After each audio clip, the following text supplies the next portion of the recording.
인생의 성공과 실패.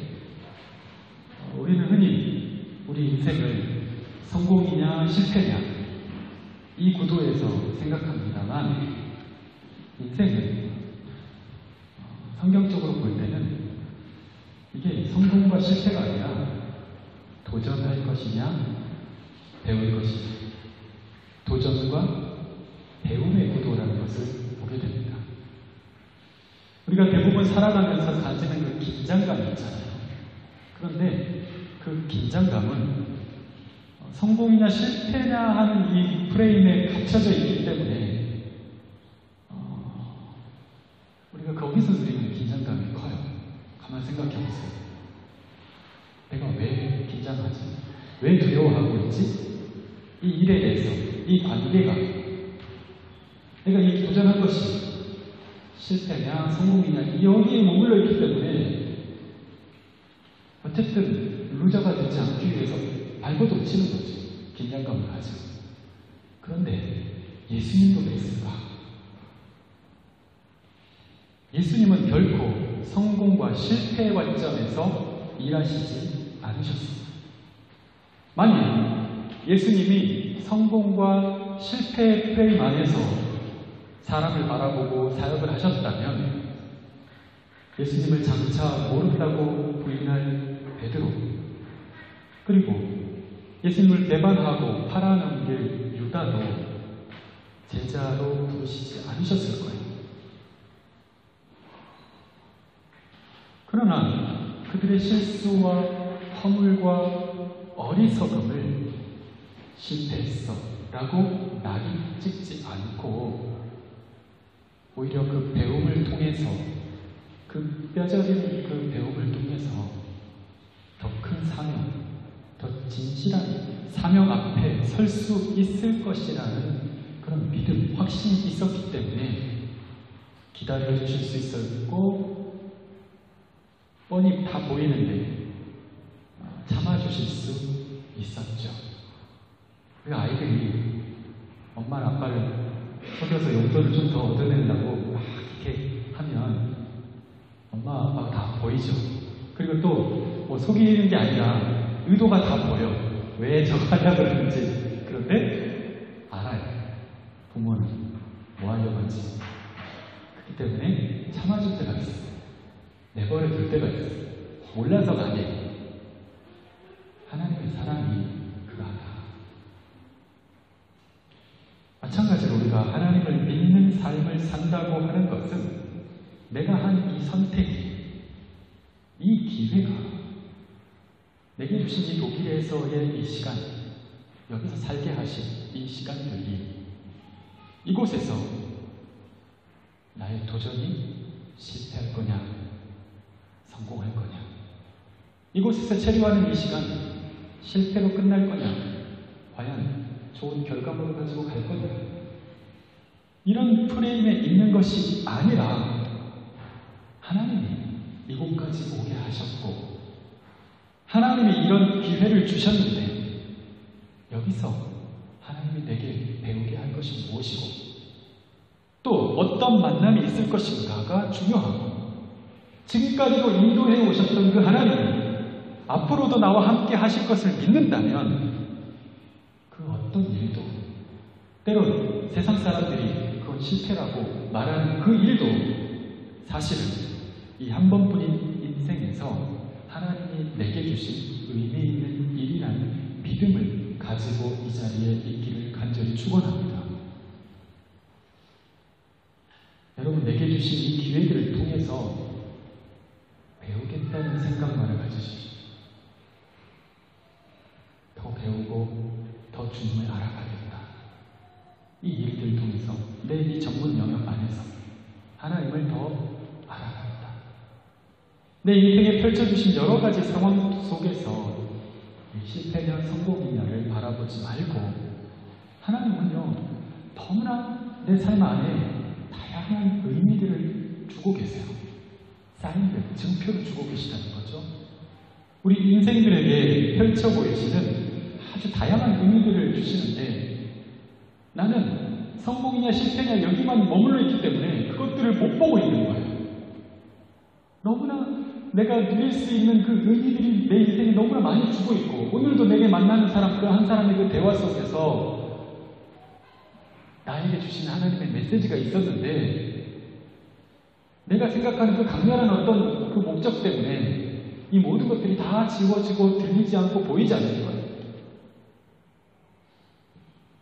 가장 불행한 사람은 이런 프레임을 깨뜨리시기 위해서 오신 예수님을 보지 못하고, 성공이냐 실패냐를 따져서 사람들을 평가하는 이 프레임을 십자가로서 깨뜨리신 그 주님을 바라보지 못하고, 참된 진리와 참된 행복이 무엇인지, 참된 삶의 의미를, 이 한 번뿐인 인생을 어떻게 살아가야 될지에 대해서 분명한 답을 보여주신 예수님을 믿으면서도 그 안에서도 주님의 뜻을 발견하지 못하고, 자기 스스로를, 누군가에 대해서 여전히 부족한 사람, 여전히 내 안에는 모자란 사람, 나는 실패한 사람, 이래서 부족하고 이래서 부족하고 저래서 부족해서 자기 자신을 계속 그렇게 규정해가는 태도를 가진 사람이 가장 불행한 사람이다.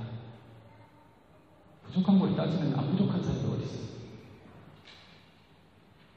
배움이 없는 사람이죠. 나아감이 없는 사람이 가장 불행한 사람이다. 불행한 일을 당한 사람이 불행한 것이 아니라, 그 불행한 일을 겪고도, 자신의 실패를 겪고도 나아갈 이유를 찾지 못한 사람이 불행한 사람이다. 그 안에는 도전이 없거든요. 여러분, 인생은 끊임없이 내게 일어나는 일들을 통해서 하나님을 배우는 장소예요.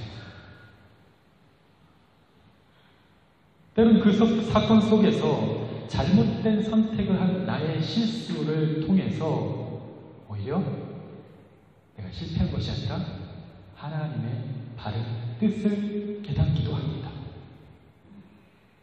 어제 인터넷에 어떤 사람이 동영상 하나 올렸어요. 실험을. 하나는 공을, 쇠구슬을 평평한 곳에 이렇게 내려갈 수 있는 평평한 곳에 이렇게 만들어 놓은, 그리고 하나는 불고기 지진. 그 두 구슬을 놨을 때 어떤 게 더 빨리 돌아오나. 그런데 희한하게도요, 굴곡이 있는데 더 빨리 돌아와. 되게 인사이트를 주더라고요. 굴곡이 있는 게 더 빨리 돌아오는구나. 여러분, 인생에 잘 안 된 것이 문제가 아니라 무엇을 배웠는가, 무엇을 깨달았는가가 중요합니다. 왜? 그 상황은요, 다시 나에게 찾아오기 때문에 그래요. 반복돼요.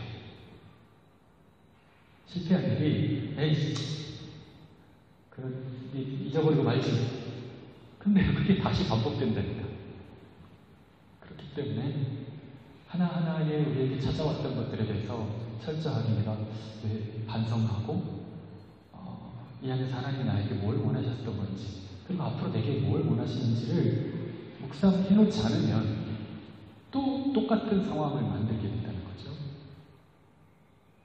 오늘 이스라엘 백성들이 두 번째 정탐꾼을 보내요. 첫 번째 보내봤죠. 민수기 13장에 보면 이제 시내산에 갔다가 다시 이제 이 모든 율법도 가지고 체계를 가지고 있는 시스템을 가지게 되고, 그 다음에 이제 땅만 들어가면 되는 거예요. 그런데 그 앞에서 망설이는 결과를 보게 됩니다. 원래 이스라엘 백성들의 목적이 뭡니까? 출애굽한 목적은 애굽의 압제를 벗어나고자 함이 아니었어요. 에이, 못 살겠다, 때려엎자, 이런 시스템 안에서 우리가 살 수 없다, 데모 해가지고 나가자, 죽이자 해가지고 그냥 나오는 게 목적이 아니었던 거예요.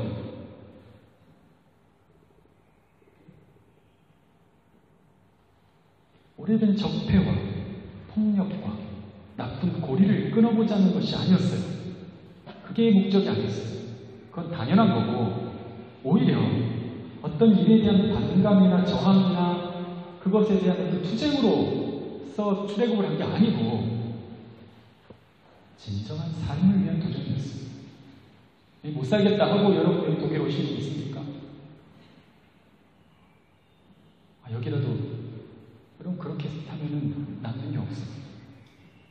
설령 그것이 나를 밀어내는 어떤 동기가 되었을지언정 마치부터가 자기가 수도승이 되겠다고 고백한 것이 그 아버지가 엄청난 자기가 이 아들을 키우고 싶은 게 있는 거예요. 그래서 정말 막 놀랐어요. 거기서부터 벗어나고자 했던 게 수도승이 되겠습니다. 이런 물론 어떤 위험 가운데서 자기가 고백을 한 거지만 그 동기가 있는 거예요. 마찬가지로 우리가 이곳에 오게 되고 어떤 결정을 하게 된 게 어떤 것의 그 원인에 대한 반감으로서 내가 한 것이 아니라 그것이 물론 그런 동기가 있었다 할지라도 진정한 삶에 대한 추구, 내가 한 번뿐인 인생을 어떻게 사는 게 맞냐, 나 어떻게 선택하면서 살아가는 게 맞냐. 그런데 애굽에 있는 이 동안은 아무것도 할 수가 없는 거예요. 벗어나야 되는 거예요. 뚫고 나와야 되는 거예요. 근데 내 힘으로 할 수가 없어요. 하나님께 간구했어요. 하나님이 길을 열어주셨어요. 바닷길을 열어주셨어요. 그리고 나와서 아무것도 가진 것도 없고 정보도 없는데 광야에 내던거려졌어요. 하나님이 생각지도 않게 만나와 멸치가기 불기둥과 구름기둥으로 인도하셨어요. 그 모든 것들을 경험했는데 그 가데스 반에 이제 가나안 땅 첫 관문이잖아요. 그 앞에 딱 섰는데 망설여지는 거예요.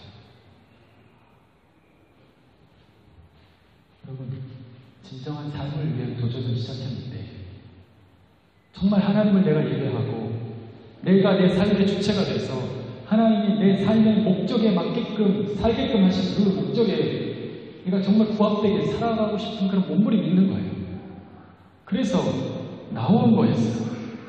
그리고 하나님은 내게 약속했어요. 젖과 꿀이 흐르는 땅으로 내가 인도하겠다. 그런데 그 첫 관문 앞에서 12명의 정탐꾼을 보냈는데 갔다 와서 한 보고들이 절망을 시키는 거죠. 그들은 가서 열심히 객관적인 자료들을 모았습니다. 40일 동안 거기서 우리가 살 수 있겠는지, 그곳에 가서 내가 싸워서 이겨내야 될 사람들이 어느 정도 수준인지, 마치 여러분이 내가 독일에 와서 이거 한번 해볼 만하냐,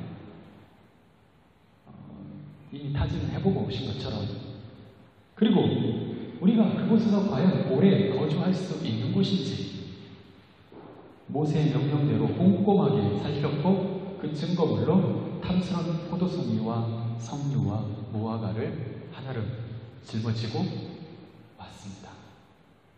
그런데 그들이 와서 이렇게 보고합니다. 우리가 따온 이 열매를 보더라도 그곳은 정말 살기 좋은 땅이 분명합니다. 여기서 끝 해야 되는데, 그러나 탄핵 한결문에 그러나 이게 되게 중요하죠. 그러나 이미 자리 잡고 있는 사람들을 대적하기에는 우리는 너무나 약하고 준비가 덜 됐습니다. 이렇게 말합니다. 우리는 아직 준비가 안 돼 있고 쟤는 너무 세다. 거기서 어떻게 네가 살 수 있겠냐. 이것은 대단히 객관적인 근거에 비춰 있기 때문에 상당히 설득력 있게 사람들에게 들렸고, 실제로 더 이상 거기서 나아가지 못하게 하는 결정적인 보고가 됩니다. 그런데 그 말은 왜 그들이 그 지긋지긋했던 애국 생활을 벗어나려고 했었던지를 잊어버린 말이에요. 진정한 내가 삶을 살고 싶다, 이걸 잊어버린 말이에요. 급기야 자신들이 여기까지 왜 왔는지를 잊어버린 말이었어요. 무엇보다 하나님이 내게 약속하신 확신이 있었잖아요. 그 확신보다도 내가 본 이 객관적인 증거, 자료들이 나를 더 억눌러 눌려버린 거죠. 그들은 말합니다. 우리의 계획은 실패했다. 여기가 끝인 것 같다. 왜 객관적으로 그러니까요. 그렇게 해서 40년 경험하죠. 들어가지 못하고.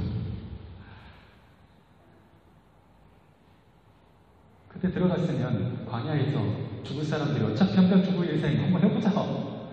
그랬으면 광야에도 죽진 않았겠죠. 다음 그 40년이 지나서는요, 그 다음 세대가 들어가요. 그때 들어갔었어야 할 사람들은 다 광야에서 그 방황하다가 자꾸 죽습니다. 그때의 모세는 이미 죽고 이제 리더십은 여호수아입니다.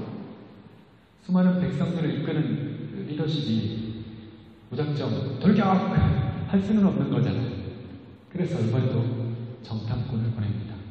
그런데 이번에는 2명만 딱 보냅니다. 가데스 바네아에서는 전체를 다 개관하는 어떤 정탐을 하는 위치였기 때문에 뭐 12명을 보내도 티가 안 났지만 여리고라는 이 철옹성을 정탐하기에는 12명이 들어갔다가는 다 들통이 나는 거죠. 그렇기 때문에 정말 추려서 가서 정말 안 들키고 날쌔고 똑똑하고 그러니까 준비된 훈련된 2사람을 보낸 거죠. 그런데 이 2사람은 여리고성에 들어가자마자 발각이 돼요. 안타깝게도 40일은커녕 들어가자마자 첫날부터 바로 발각이 돼요. 그나마 눈치를 덜 볼 것 같은 기생의 집에 들어갔는데 그것마저 여의치 않았습니다. 그들을 봤던 사람이 바로 그날 여리고 왕에게 가서 보고를 한 거죠. 낯선 사람들이 들어왔습니다. 그리고 기생의 집에 라합의 집에 들어가서 제가 봤습니다. 여기까지 완전한 구체적인 증거를 대면서 좁혀간 거죠. 그것만 봤을 때도 여리고가 당시에 얼마나 철저히 보안이 잘 준비되어 있었고 체계가 잘 잡혀 있었는가를 알 수가 있습니다. 정탐꾼이라면 쉽게 발각될 사람을 보낸 것도 아닐 텐데 너무 쉽게 일이 들통이 난 거죠. 이 일이 들통이 나면 여리고의 군대가 정탐꾼, 이제 이스라엘이 정탐꾼을 보낸 것을 알고 쟤네들이 우리를 쳐들어오려나 보다 하고 더 준비를 하거나 아니면 선제 공격을 당할 수도 있는 엄청난 위기 가운데 있는 상황이죠. 뭘 해보자마자 이게 꼬여버렸어요. 여러분 정말 당황스럽죠. 여러분이 여기를 뭔가를 결정하고 첫날 막 관계가 꼬이는 일이 생기거나 첫날부터 안 좋은 일이 생겨 계약을 파기당한다거나 이거 뭐 엄청난 사건이죠. 당황스러운 사건이죠. 그런데 여기서 처음 찾아간 이 기생 라합은 뜻밖에도 그들을 숨겨줄 뿐만 아니라 여리고 수색대를 따돌리기까지 해줍니다. 그리고 여리고 사람들의 심리적인 정황을 이야기하면서 놀라운 고백을 들려줘요. 11절을 같이 한번 읽겠습니다. 11절 시작. 우리가 듣자 곧 마음이 녹았고 너희로 말미암아 사람이 정신을 잃어다니고 너희 하나님 여호와는 위로는 하늘에서도 아래로는 땅에서도 하나님이시라. 아멘. 정탐은커녕 아무것도 못했잖아요. 지금 들어가자마자 걸려가지고 정보는 뭐커녕 객관적인 정보들 군사들이 몇 명이나 되는지 또 여리고의 실제 사람들이 들려온 소문 말고 실제로 얼마나 거주하고 있고 이 사람들이 얼마나 보안을 유지하고 있으며 관계는 어떠한지 이런 것들을 볼 시간도 없이 숨어 있다가 겨우 살아서라도 돌아가는 것이 목표가 되어버린 지금 상황이죠. 그런데 겨우 살아서만 돌아가게 되었어도 라합의 이 놀라운 고백을 가지고 갈 수 있게 됐어요. 어떤 연유에서인지 라합은 풍문으로 전해오는 소식만으로도 하나님을 알게 되었고 또 하나님을 두려워하게 되었고 결국 그 하나님이 이 여리고까지도 저 이스라엘 백성들에게 내어주겠구나 하는 확신을 갖고 있었어요. 그리고 그동안 자신들이 믿었던 신과는 완전히 다른 하나님이라는 것을 확신하게 됐어요. 여리고 안에요.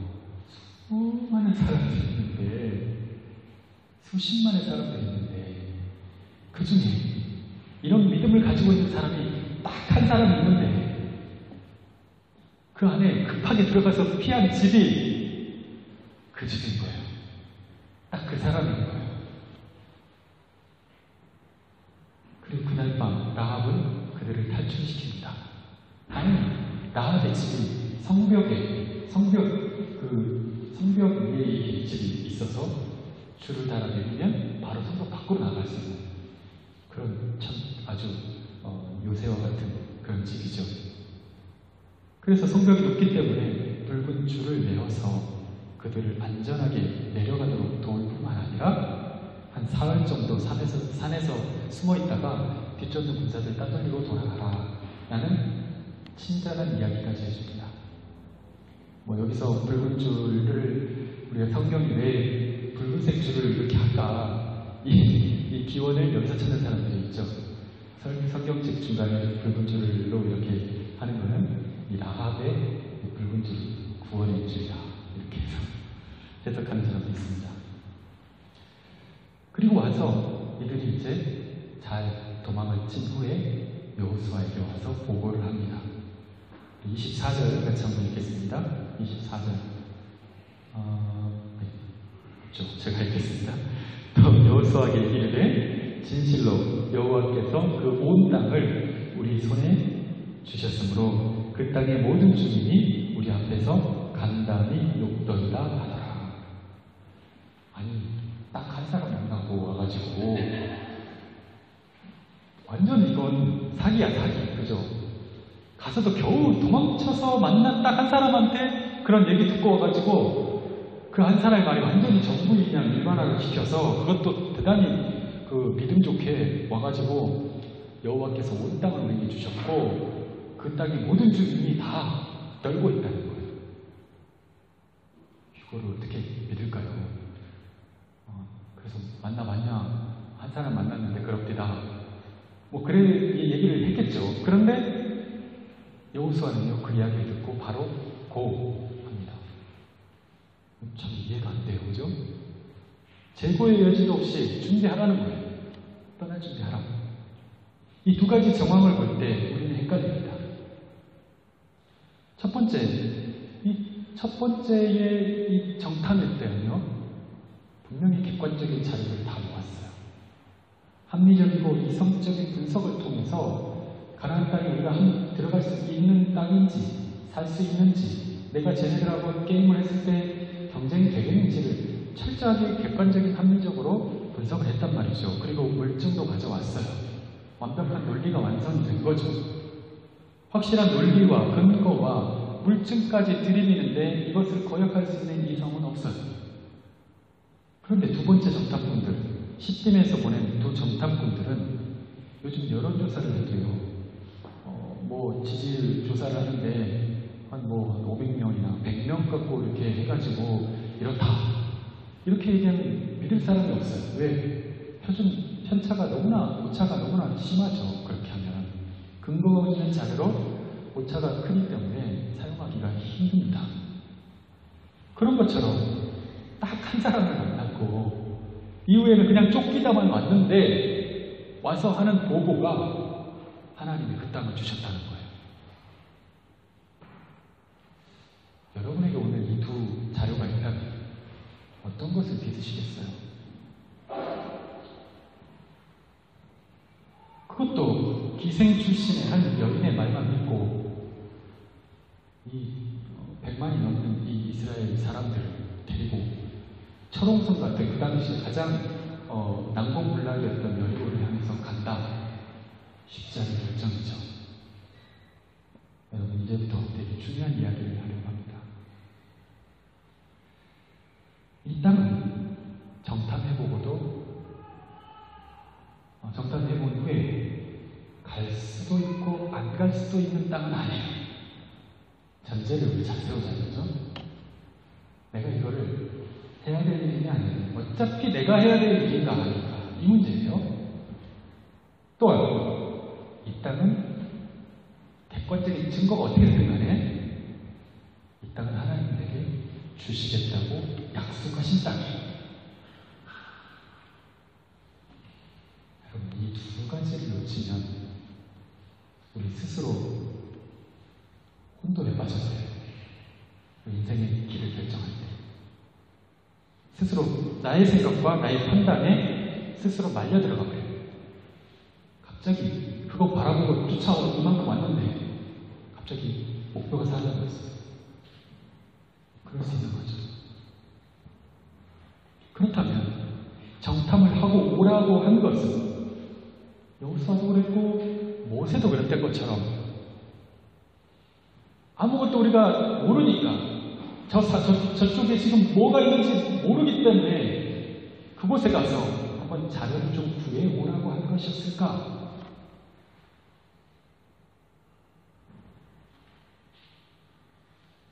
여러분, 그곳에 가서 가져와야 할 것이 있었다면 그 땅의 열매와 정복하게 되면 요긴하게 쓸 수 있는 지도나 지름길 뭐 이런 것이 아니었어요.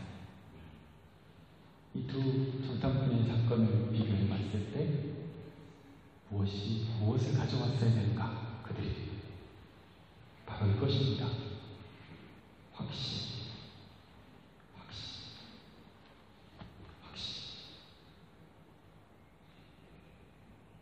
여러분, 인터넷에 정보는 너무나 많아요.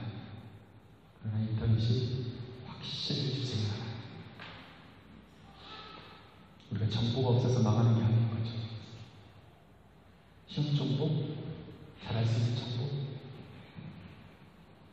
실력이 없어서 무너지는 것이 아닙니다. 사랑이 부족해서 관계가 깨어지는 것이 아니었어요. 우리가 노력을 안 해서 약해지는 것이 아니고 정보나 자료가 없어서 못 해내는 것이 아니었어요. 우리 안에 확신이 부족했던 거예요. 40년 전 가데스 바네아에서 여호수아와 갈렙은 바로 그 안에 다른 사람들과 다른 정보가 있었던 것이 아니에요. 똑같은 내용이에요. 그리고 똑같이 동의할 내용들이 있었기 때문에 그 내용에 대해서 이의를 제기하지는 않았습니다. 그러나 단 한 가지, 다른 10명의 정탐꾼에게서 볼 수 없었던 것, 가지지 않았던 것, 그들에게 없었던 것, 바로 확신이었어요. 확신.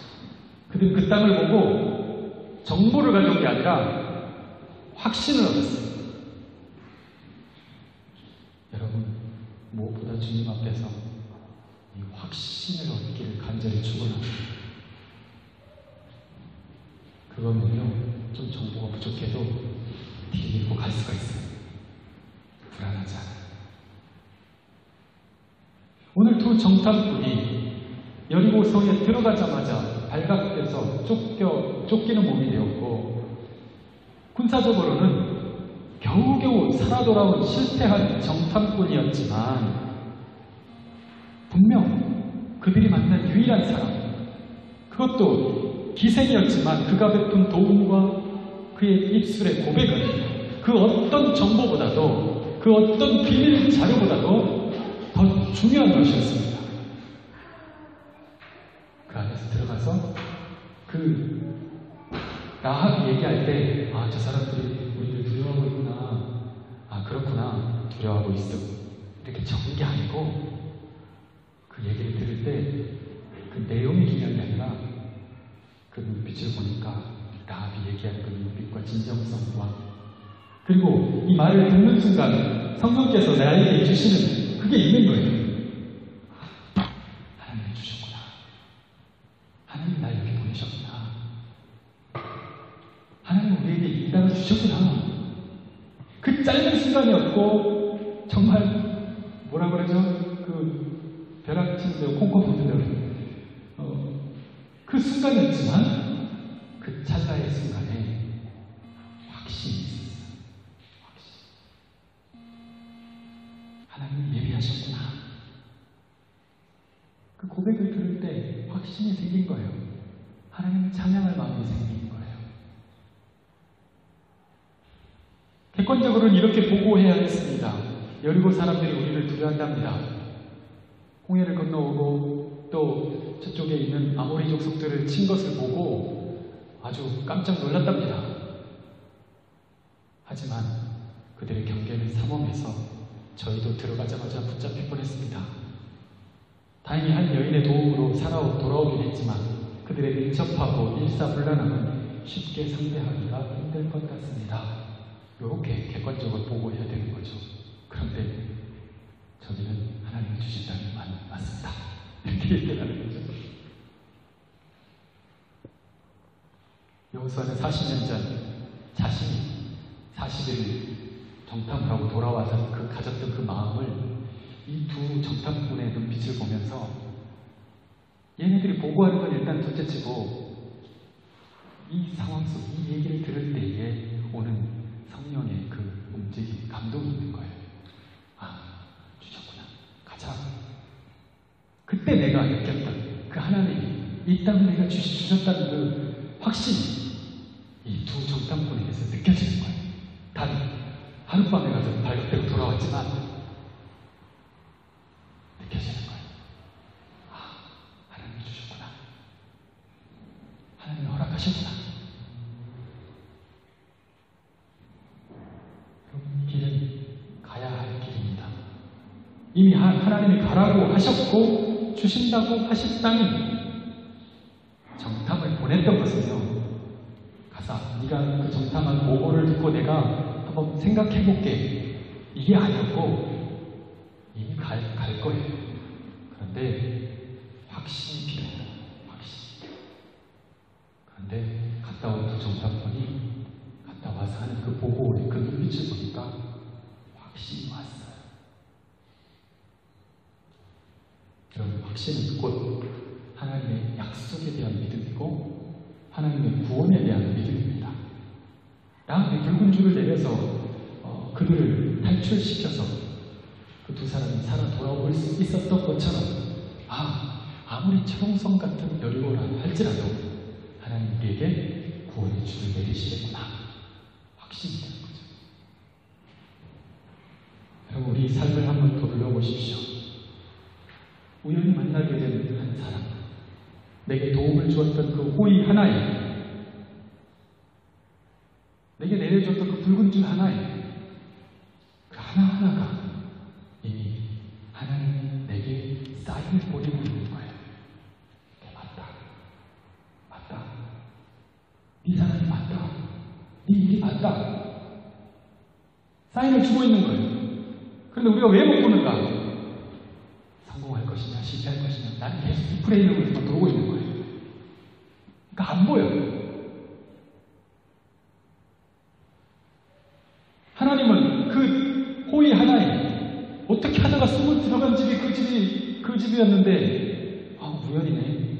그게 아니라 그 사람을 만나서 그 사람이 우리를 대하는 것을 보면서 다른 이야기를 듣는 거예요. 하나님의 음성을 듣는 거죠. 내가 너를 사랑한다. 내가 너와 함께하고 있다. 내가 너를 구원할 것이다. 내가 너를 인도할 것이다. 내가 너를 약속한 땅으로 가게 할 것이다. 이 이야기를 그냥 이렇게 라합이나 이런 이런저런 얘기를 해도 나한테는 그렇게 들리는 거예요. 이제 확신이 오는 거예요. 확신이. 디모데후서 3장 14절에 너는 배우고 확신한 일을 거하라고 하였습니다. 오늘 우리가 왜 불안해하는가? 더 뭘 해야 될 것 같은 마음이 왜 자꾸 들까? 뭔가 했는데 더 해야 될 것 같아. 뭐가 부족한 걸까요? 연습이 부족한 걸까요? 더 많은 책을 읽어야 될까요? 확신이 부족한 거예요. 확신. 더 열심히 했는데도 왜 만족하는 마음이 들지 않을까? 확신이 부족한 거예요. 그렇기 때문에 우리가 기도하면서 공부하고, 기도하면서 일하고, 기도하면서 가정 일을 하고, 기도하면서 가정을 위해서 바라볼 때처럼 우리가 기도하면서 나아가야 될 이유는, 기도는 우리 안에 그 확신을 강화시켜주기 때문이고, 우리가 날마다 말씀 앞에 서야 되는 이유는 하나님은 그 말씀을 통해서 그 확신을 확정해주고 있기 때문에 그렇습니다. 맞다 했다라 내 하리라.